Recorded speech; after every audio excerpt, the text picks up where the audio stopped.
예술이라고 하는 것들은 그냥 비주얼적으로 보여지는 것만 일까라는 고민들이 시작이 돼서 오늘은 이 사운드에 대한 얘기를 좀 더 해보려고 하고요. 그리고 이 사운드 자체로만 있는 게 과연 예술로서 존재할 수 있는지, 시각적인 무언가와 결합이 돼야 되는지, 아마 이런 것들 얘기를 오늘 나눌 것 같습니다. 저는 호스트 심지호고요. 안녕하세요. 전 조각가 유아연이라고 합니다. 저는 윤태균입니다. 화가 김상수입니다. 이게 예술이라고 하는 게 전시가 무조건 수반돼야 되는 거죠? 근데 시각예술에서는 좀 그러지 않나요? 제도적으로 봤을 때는 전시회 형식이 사실 주류인 게 맞죠. 그렇죠.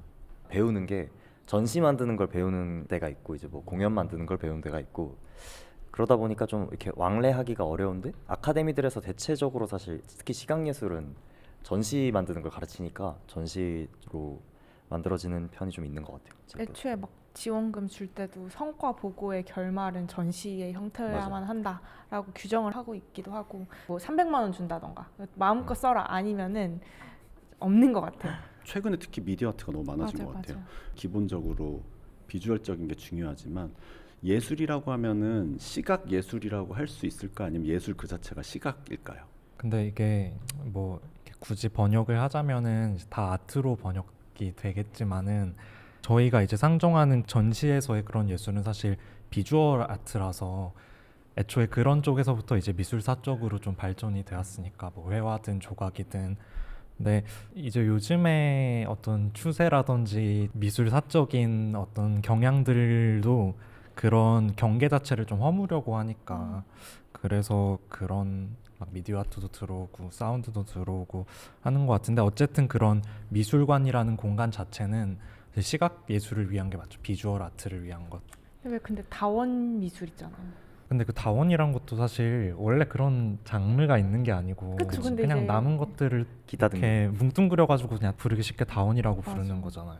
근데 뭔가 전 다원이 좀 저는 어렵게 느껴졌거든요. 시각예술로 공모를 넣었을 때는 조금 너무나 경쟁자들이 쟁쟁하니 다원에서는 조금 이것저것 기술을 넣는다던가 아니면 사운드 아트를 넣는다거나 아니면 퍼포머티브한 것들을 조금 추가를 해서 다원으로 물론 다원의 성골도 있겠지만은 다원이 정확하게 뭔지도 또 궁금한 것 같아요. 어쨌든 기획자님이시기도 하고 사운드도 하고 있으니까. 근데 이게 애초에 그거를 요즘 시대에 시각예술, 그치. 공연예술, 전통예술, 다원예술 이렇게 분리한다는 것 자체가 굉장히 넌센스한데 그쵸. 사실 이거를 분리하는 이유는 정책 때문에 그러죠. 음. 서류상에서 어쨌든 분리를 해야 되잖아요. 이게 음. 심사의 기준이 있어야 되고 예산을 집행해야 되고 하려면은 그거에 맞는 단어들을 집어넣어서 집행을 해야 되니까 그래서 좀 한국이 특히 그런 게 심하죠. 그래가지고 그렇게 되게 좀 분리돼서 나오는 경향이 센 것 같아요. 시각예술은 시각예술,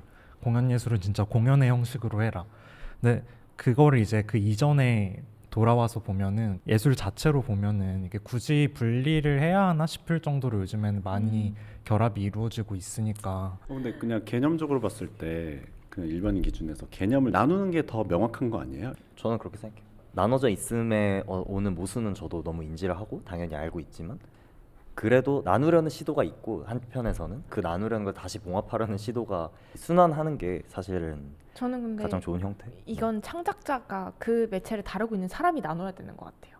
이거 나누는 게 계속 외부자에서 겉으로 봤을 때에 아 이거는 회화, 이거 평면, 이건 조각 이렇게 나누는 것에 대한 한계가 분명히 있고 내가 이 어떠한 포맷에 맞지 않는 것을 이렇게 묶이는 것.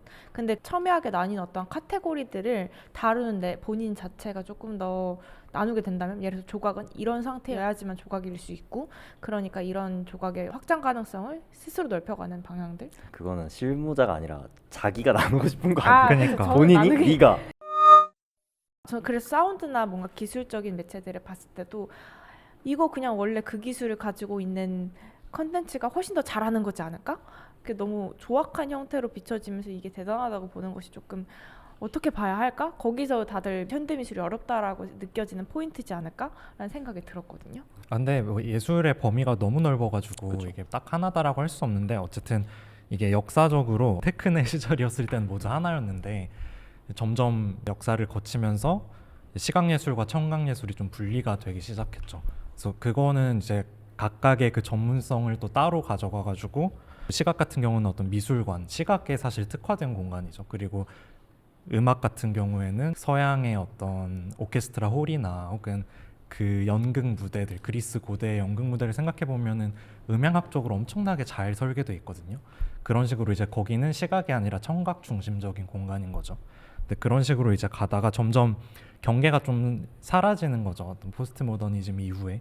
그래서 이제 미술관에 사운드, 청각적인 요소가 들어오고 또 이제 그런 무대, 연극 무대나 혹은 음악 공연 같은데 시각적인 게 적극적으로 들어오고 이런 상황인데, 근데 이제 아직도 그런 전통적인 구분들, 시각예술, 뭐 청각예술 이런 게 사실 아까 말씀하셨던 것처럼 이게 제일 효율적이에요, 아직까지는. 근데 점점 혼합 경향이 심해지고 사실상 만드는 사람들은 그런 구분 자체를 하지 않고 싶어하는 상황에서 이런 행정적이고 되게 정치적인 어떤 구분들이 과연 언제까지 유효할까, 이거는 저는 벌써 약간 한계를 좀 드러내고 있다고 생각을 하거든요. 그림으로 봐도 될 거를 왜 굳이 미디어 아트나 영상으로 봐야 되지? 라는 의문이 있어요. 그래서 미디어 아트를 이렇게 보면은 퀄리티를 낼 수 있는 것도 한계가 있거든요. 그냥 커야 돼요, 미디어 아트는. 예를 들어서 지금 도쿄에서 가장 성공한 이제 팀랩 보더리스, 그걸 보더라도 가면은 공간 되게 좋거든요. 근데 그 안에 고흐 작품을 재해석해서 튼다든지 뭐 이런 식인 거예요. 그러니까 미디어 아트 자체가. 뭐 굳이 이걸 영상으로 봐야 되나? 그렇죠. 네, 이런 고민들이 좀 있거든요. 미디어 아트라고 말하는 거는 즉 그 백남준 이후의 어떤 그- 경향들인데, 사실 지금 어떤 아카데미나 이런 데서 미디어 아트라는 용어는 거의 안 쓰거든요. 그러니까, 남용돼. 그런 커머셜한 상품 맞아, 만드시는 맞아요. 분이 네. 미디어 아트라는 말을 쓰시고 네. 미술관에서는 이제 잘 안 쓰는 것 같아요, 네. 작가들은. 그렇죠. 그러니까 네. 미술관에서 안 쓰는 제일 큰 거 그 두 개가 미디어 아트랑 포스트 모던.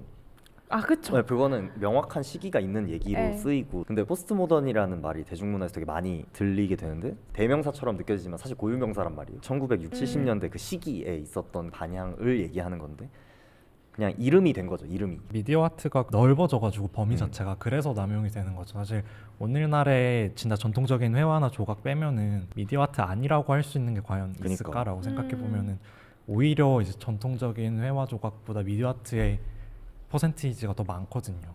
그렇기 때문에 굳이 미디어 아트라고 지칭할 필요가 없는 거고, 이제 한때 웹 2.0이 이제 부상했을 때 인터넷을 이용한 작품을 좀 많이 하려고 하셨죠. 이제 그때 막 뉴미디어 아트 이런 말도 생겼는데 그것도 이제 몇십 년 지나고 나서 사라진 상태죠. 거의 안 쓰는 단어가 됐고. 요즘 영상을 네. 기반으로 한 아니면 어떤 다른 무언가의 기술 네. 기반으로 한 미디어 아트를 뭐라고 부르면 좋을까요? 몰입형 전시 네. 이런 표현을 쓰기도 하거든요. 네. 저는 그래서 오히려 좀 그럴 수도 있을 것 같아요. 그러니까 사실 기준이라는 게 나한테 시각 혹은 뭐 아까 다원 뭐 아니면 미디어 이렇게 나누는 것 자체가 되게 매체적으로 나누는 개념이잖아요. 근데 저는 이걸 나누는 것 자체는 이미 완결이 돼 있는 거고, 그러니까 달라지지 않을까요? 예를 들어서 어떤 분류를 나누는데, 그러니까 어차피 이제 미디어가 돼서 시각적으로 구분이 안 되게 된 거예요. 아, 웹피가 제거된 상태에서. 그러니까 웹피를 더 이상 하- 기준으로 삼지 않는 네. 시대가 올 수도 있죠. 사실. 근데 뭐 그런 분류의 기준은 되게 자의적인 거라 그러니까. 어차피 아카데미에서는 맨날 그 일하거든요. 맞아. 새로운 기준으로 분류하기. 음. 그래서 분류는 여러 가지가 있는데 어떤 우리의 진짜 미술관에서의 경험, 그런 막 개념적인 정리 말고 그거를 생각했을 때 감각적인 구분 자체가 좀 필요가 없는 시대가 된 것 같아요. 아까 말씀하신 것처럼 모든 감각들을 이제 다 고려를 해야 되기 때문에, 그러니까 옛날에는 미술관을 가면은 시각 이외의 다른 감각들은 의도적으로 배제가 되어 왔어요. 미술관에서도 그거를 의도가 됐고, 이제 보는 사람의 어떤 그 훈련된 자세에서도 시각 말고 다른 거는 그 고려 요소가 안 됐죠. 그래서 뭐 미술관에서 바깥에서 어떤 차 소리가 지나가도 그거는 이제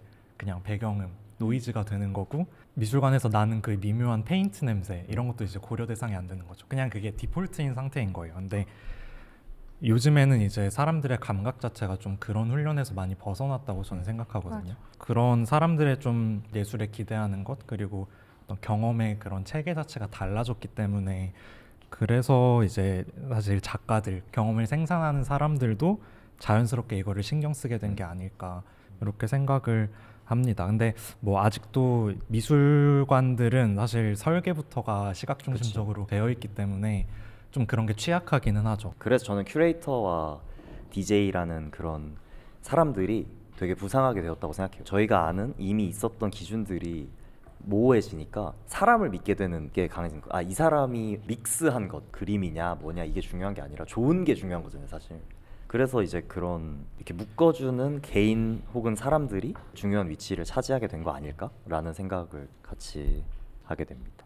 네. 그래서 요즘 보면은 확실히 뭔가 보는 것만 있는 전시는 별로 없는 것 같긴 하거든요. 네. 근데 어떻게 보면 미술계에서 그걸 의도적으로 끌어들이는 건지 네. 아니면 돈 벌려고 그러는 건지 아니면 정말 그런 저변을 넓히려는 작업들을 하고 있는 건지 근데 궁금하거든요. 베니스 비엔날레만 봐도 최근 네. 한국관에서 부정화가 했잖아요.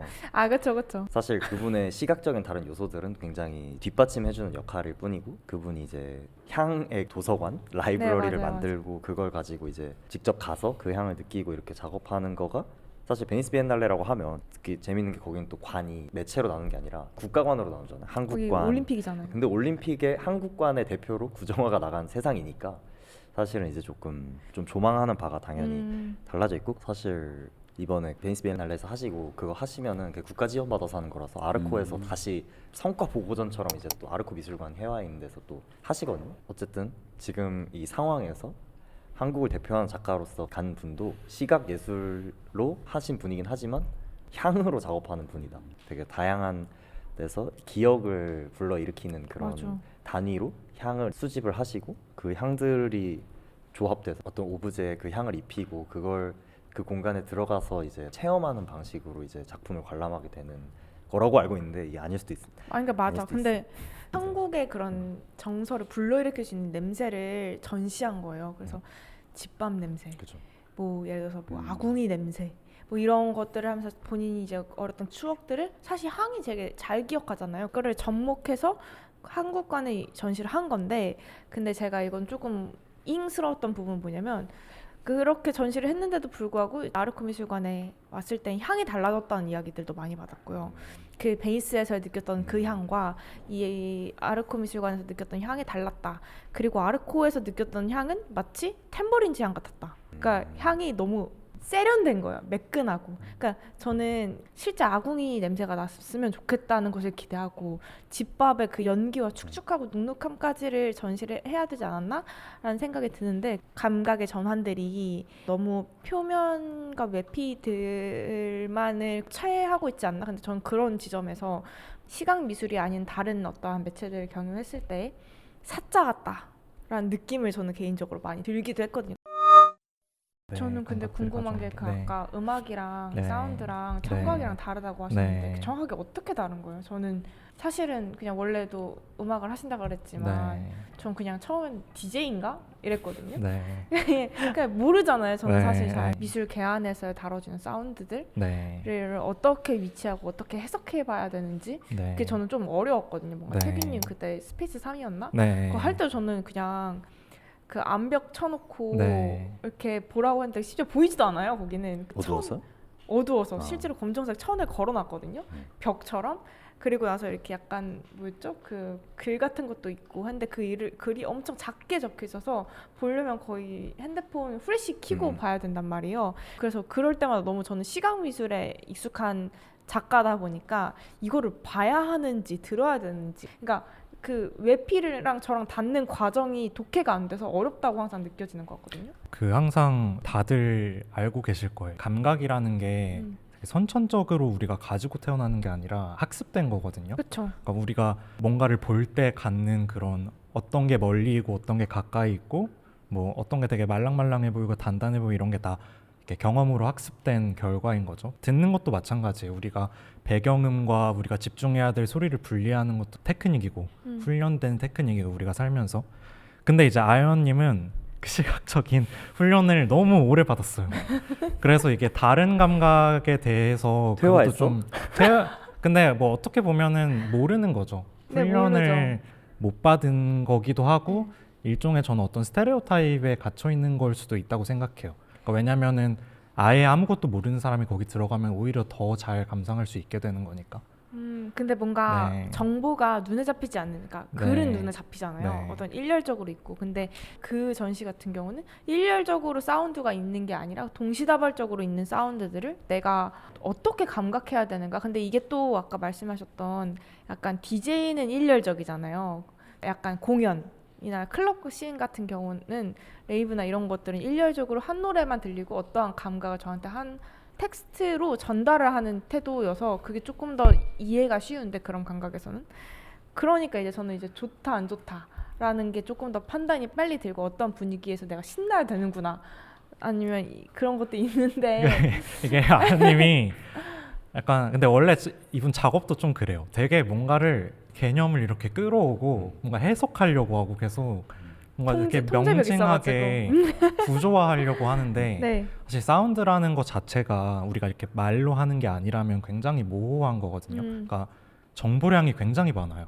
그쵸. 네, 사실 시각도 마찬가지긴 한데 이제 아연 씨가 말하는 그런 시각 같은 거는 굉장히 정제돼서 이제 미술관에 들어온 시각이니까. 네. 근데 이제 사운드 아트 같은 경우에는 굳이 정제를 하려고 하지 않거든요. 그러니까 음악이 아니니까 사운드니까.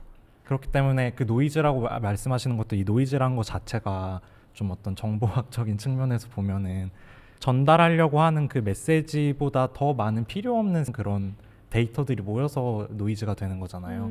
그 사운드도 마찬가지인데 정제하려 들지 말라. 네, 그렇기 때문에 사실 그 사운드 청각이라는 것 자체가 좀 모호한 거죠. 어떤 시각이라는 기준에서 봤을 때는. 뭔가 저는 일상을 네. 모호하게 사는데 보는 저한테 도움의 눈길을 처음 줬어요. 저는 이쪽에 가깝게 생각하니까. 아 그래요? 그러면 그냥 그러면 아연님은 네. 비가시적인 요소는 아예 배제해요? 아니면은 어느 정도는 의식을 하고 해요? 그거 마치 유령을 믿느냐 뭐 이런 느낌 같은데 저 약간 그 으스스한 잡을 수 없는 그런 으스스함도 되게 잘 느끼거든요. 근데 그 으스스함을 주잖아요. 그러니까 뭔가 그거를 이제 어떻게 으스스했다를 설명할 수 있을까? 근데 그 설명을 하는 과정이 사실 작가지 않을까? 그런 역할이라고 생각을 하거든요. 감각하되 그 감각한 것을 어떻게 전달하는가에 대한 문제인 것 같아서 근데 사운드 과정은 제가 그거를 어떻게 읽어야 되는지 감각이 제대로 전달이 안 된 포인트였던 것 같아서 거기에 대한 해석을 조금 더 궁금했던 것 같아요. 시각 예술이 중요한가요? 그러면 아연님 입장에서는 무조건 시각 예술이 중요하다. 저에게는 시각 예술이 중요하죠. 저에게는 왜냐면 저는 시각 미술을 하는 사람이니까. 그리고 저는 그렇다고 생각해요. 그 청각적으로 들을 수 있는 정보의 양과 시각적으로 받아들일 수 있는 정보의 양이 다르잖아요. 그래서 당연히 시각적으로 받아들일 수 있는 정보의 양이 훨씬 더 크다 보니까 그게 당연히 수반될 수 밖에 없다고 생각을 하는 것 같아요. 만약에 왜요? 그거는 인지학적으로 네. 어폐가 있는 거라. 왜요? 그러니까 시각이 많은 정보를 처리한다는 건 아니에요. 아, 틀린 거예요. 이게 우리가 그렇게 학습됐으니까 그렇게 생각하는 거지. 그래요? 네. 그런 막 문화 연구라고 하는 그런 학제 자체가 사실 말이 문화 연구, 시각 문화 연구예요. 그치. 청각적으로 그 인류의 문화사가 어떻게 진행되어 왔고 여기까지 왔는지를 짚는 연구는 많이 없거든요. 근데 그럼에도 요즘에 이제 좀 활성화가 돼가지고 그런 연구들이 나오고 있는데 그거 책들을 이렇게 읽어보면은 생각보다 훨씬 더 청각이 인류의 문화사에 미친 영향이 지대해요. 근데 우리가 그거를 그냥 생각을 안 하고 부차적인 걸로 생각하고 시각을 되게 중요시하니까 시각 문화 연구가 돼버려서 우리가 생각을 못했던 거죠. 네. 그리고 그런 시각의 명료함이라는 게 사실 굉장히 그 서구의 어떤 그런 약간 너무- 로고스 중심주의에서 네. 비롯된 거거든요, 사실. 네. 그렇기 때문에 이런 시각 중심적인 체계 자체가 또 위계적인 체계 자체가 굉장히 정치적이고 그런 권력적인 요소로 인해 탄생했다. 저는 이렇게 생각을 합니다. 아 청각 수호자 너무 웃겨. 그 예전에 그거 기억나세요? 그 클럽하우스 아, 네. 그 뭐야? 아, 소리로 하는 맞아요, SNS가 맞아요. 나왔었잖아요. 네. 클럽하우스. 클럽하우스. 네. 지금 이제 앱이 네, 있었는데 없어졌는데. 근데 처음 저 그거 나왔을 때 이제 전 되게 궁금했었거든요. 아, 그건 진짜 사실상 인터페이스를 제외하고는 진짜 청각으로만 소통하는 말과 소리로만 소통하는 SNS였는데 전 그게 그래서 이게 될까? 약간 그 생각을 했었던 게 안 해봤어요? 해봤죠. 해봤는데 그 클럽하우스가 저는 그 다른 의미로 받아들였는데 이게 한국에서 될까라는 의문이 있어요. 아, 한국에도 카카오에서 음이라는 네, 서비스가 했어요. 있었어요. 바로 망했거든요. 그죠. 거의 같은 방식이어서 그래서 음을 가지고 뭔가 여러 셀럽들이 참여하기도 하고 막 팟캐스트 형태로 해보기도 하고 했는데 잘 안 됐어요. 왜냐하면 그거는 자발적 인싸들이 모여서 말 그대로 커뮤니티를 만들어야 되는 거를 그냥 글이 아니라 서로 소통하는 말 방식으로 하는 것뿐이었거든요. 그래서 저는 한국에서 이게 될까라는 의문이 있었었죠. 저는 시각이 낮다, 청각이 낮다, 더 크다 뭐 이런 거는 별로 사실 별 생각이 없고요. 저희는 완전한 시각 매체로 소통하는 게 그 인스타그램이잖아요. 사진 한 장으로 소통하는 게 원래. 근데 그게 이제 시각이 할 수 있는 사진 보자마자 어떤 이미지 그게 따라락 들어오는 게 훈련되어 있고 소리로도 있지만 어쨌든 시각 문화니까 그냥 그 소리 자체가 재생되는 것 자체도 오래 걸리고 짧게 할 수 있는 거는 우리가 갖고 있었던 것 안에서는 되게 어려우니까. 근데 결국에는 잘 안 되더라고. 그래서 클럽하우스. 그냥 어쩔 수 없이 이제 근데 조금 그거는 저는 네. 우리나라에서는 절대 안 될. 그래요? 왜요? 일단 저부터가 전화하는 거 별로 안 좋아하거든요. 인프 피해 전화를 나라. 근데 저는 클럽하우스 진짜 재밌게 이런 사람들을 재밌게 그치. 하고 저 사람은 재밌게 했을 것 그러니까. 같아. 진짜 실제로 진짜 재밌게 했어요. 막 작업하면서 틀어놓고 근데 애니마 공연도 보면은 그 영상이 없으면 저 이상한 기괴함이 전달이 될까라는 생각이 있어요. 왜냐면 그냥 다른 트랜스나 테크노 음악이랑 비슷하거든요. 좀 멜로디 자체가. 근데 그걸 전달하기 위해서 유럽에서는 퍼포머들이 되게 많아요. 주변에 화려한 의상을 입고 같이 음악을 더 흥을 북돋아주고 같이 비주얼적으로 도와주는 존재들이 많은데 그걸 영상화했다고 보여지는 것 같긴 한데 그 으스스함이 영상이 없으면 전달이 안 돼요. 그럼 결국은 시각이 중요한 거잖아요. 저는 좀 다르다고 생각을 해요.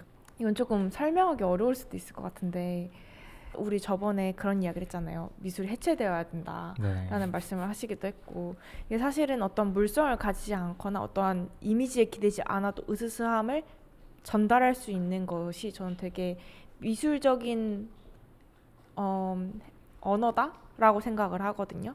그러니까 잡히지 않거나 보이지 않는 추상화된 무언가를 정확하게 그거야라고 설명할 수 있는 어떠한 태도면 된다고 생각을 해요. 근데 그게 가능해지면 더욱더 그게 좋다고 생각을 하고.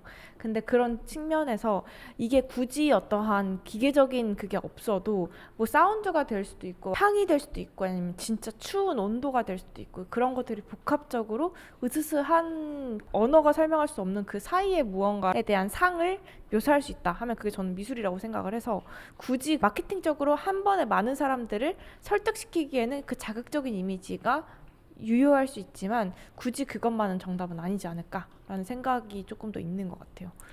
쟤또 LED 썼네. 왜 이렇게 다 똑같이 생겼냐? 맞아요. 불가능하지 않을까. 그러니까 결국에 우리는 묶여 있고 싶은 거야 어디에. 막 싸구려 앱 쓰고 이러면은 뭔가 좀 짜칠 수 있겠죠. 이건 잘라주세요.